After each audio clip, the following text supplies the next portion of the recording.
رمضان المبارک میں تراویح کی نیت ہم کیسے کریں؟ تو آئیے اس سوال کا جواب سنتے ہیں۔ رمضان المبارک میں تراویح پڑھنا سنت مؤکدہ ہے، اور اگر آپ جماعت کے ساتھ نماز ادا کر رہے ہیں اور تراویح کسی امام کے پیچھے پڑھ رہے ہیں تو نیت اس طرح کریں گے کہ نیت کی میں نے 2 رکعت نماز تراویح کی سنت واسطے اللہ تعالیٰ کے، پیچھے اس امام کے منہ میرا کعبہ شریف کی طرف، اللہ اکبر۔ لیکن سوال یہ پیدا ہوتا ہے کہ امام صاحب تو کافی جلدی جلدی پڑھتے ہیں اور وہ بہت ہی تیزی میں نیت کرتے ہیں۔ اب اگر ہم نیت لفظی انداز میں کرتے ہیں تو ممکن ہے کچھ تلاوت ہم سے چھوٹ جائے، ہم سن نہ سکے۔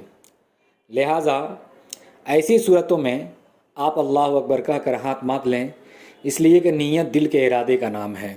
اس طرح کرنے سے بھی نماز ادا ہو جائے گی اور کسی طرح کی کوئی کمی واقع نہ ہوگی۔ السلام علیکم ورحمۃ اللہ تعالیٰ وبرکاتہ۔